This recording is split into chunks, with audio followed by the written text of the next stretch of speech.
World Mental Health Day. It's the 10th of October 2023, and we are all thinking about mental health, particularly today.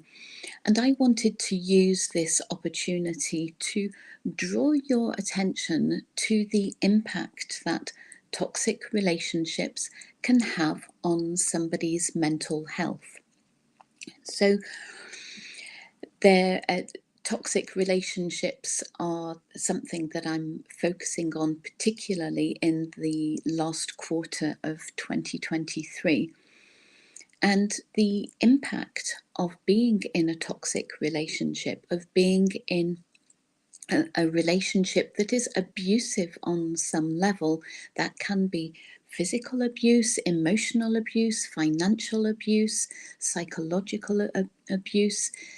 Any sort of abuse constitutes a toxic relationship and is unhealthy and is not what somebody deserves to be in. So some of the side effects that being in a toxic relationship, whether that's with a narcissist or it's with somebody who abuses you in some other way, they can create anxiety, low mood, depression, low self-confidence, reduce your self-esteem, increase feelings of isolation, and lead people to have suicidal thoughts, and in some very sad extreme cases lead to suicide itself.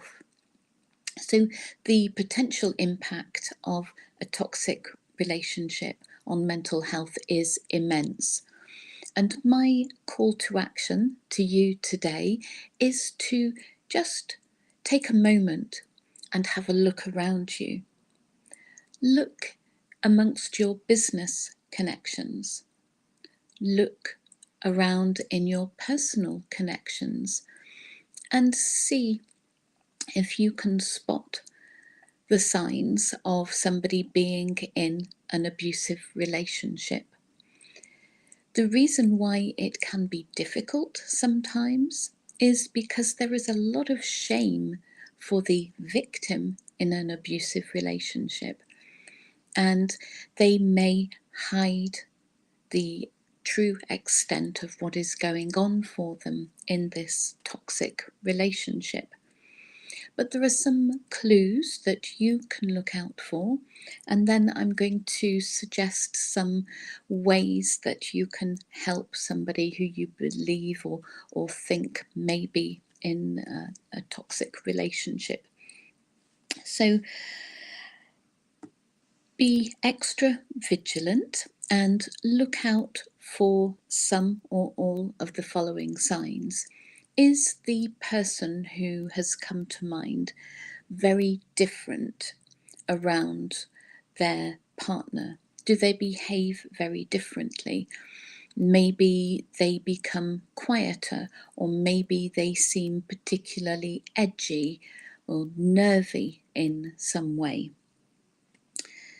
Do they make excuses for the abusive, unacceptable, unreasonable behaviour of their partner?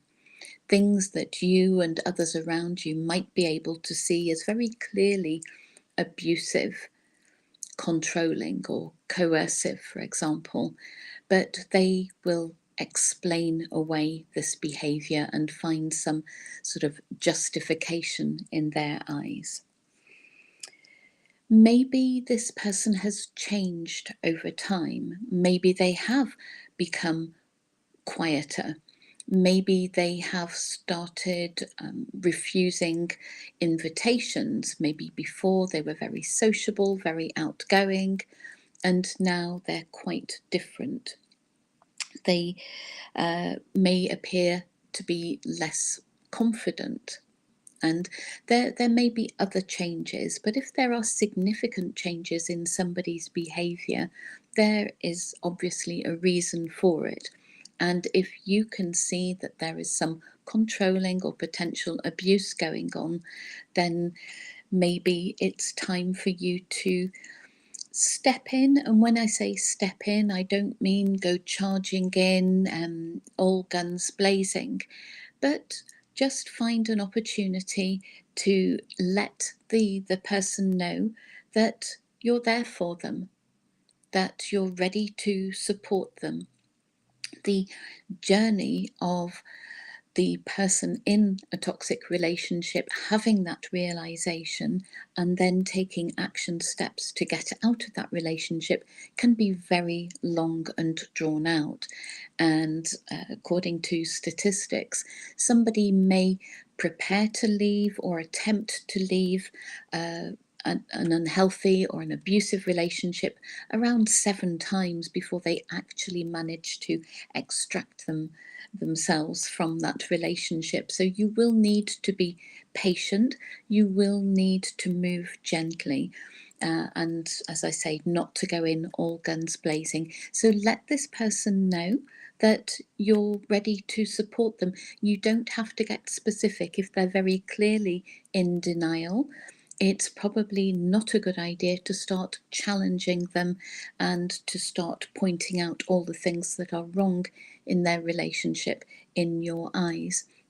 But just make sure that they know you are there and you have got them, because isolation is one of the key side effects of a toxic relationship. And it's important for that person to know that when they are ready to take steps to move out of and away from the person and the relationship, that they know they won't have to do it alone.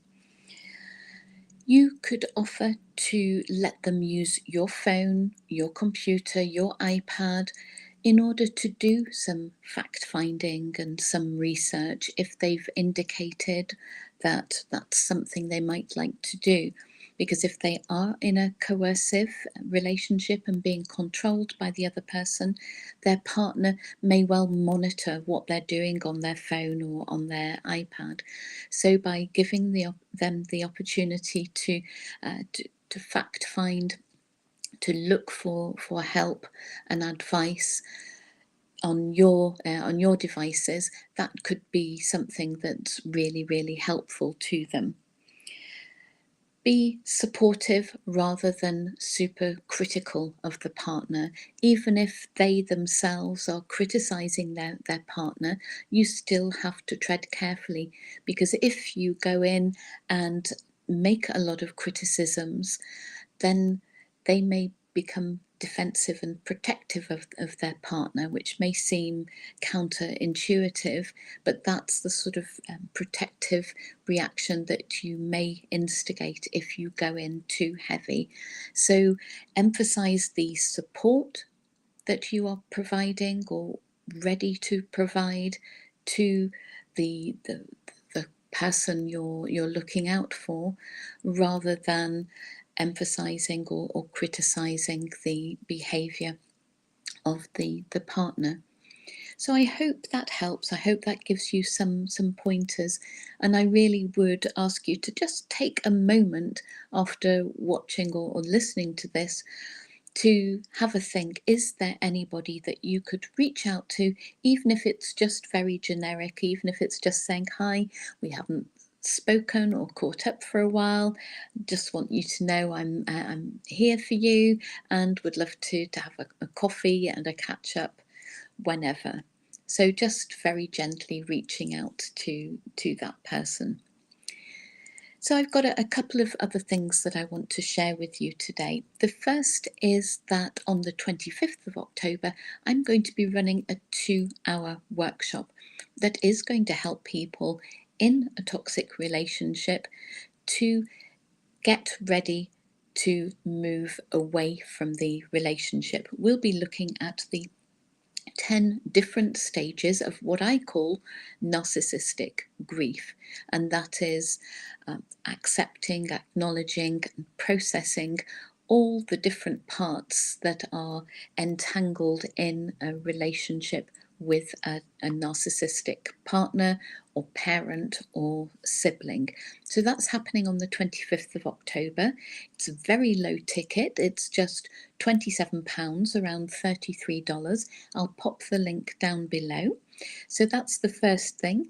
The other thing is that from next Tuesday, the 17th of October, I'm going to be starting a new series of LinkedIn Lives, and most will also be streamed onto YouTube. And this series is called Connections. And from 1 p.m. London time, which is oh my goodness, 8 a.m. I believe Eastern time, I will be doing a half-hour chat with somebody from the world of business. And I'm kicking off with the amazing Jane Wake next week. And Jane is an expert on women's overall health and fitness. So I'm really excited to be talking to Jane. So the series is called Connections because it's all about making more connections in our business networking world. But it's also about connecting the overcoming of adversity and trauma with success in business, success in life. Because as you know, my area of expertise is trauma, emotional trauma and childhood trauma. So I like to join the dots because there is a great connection between trauma in our early years in particular and adversity in life that drives us to success as entrepreneurs. So I'm really excited to be starting that series, and we'll be putting out some posts about that, but I hope you can join me. So that's 1 p.m, 17th of October, London time. So that's it for today. Have a great World Mental Health Day and take great care of your mental health too. Bye for now.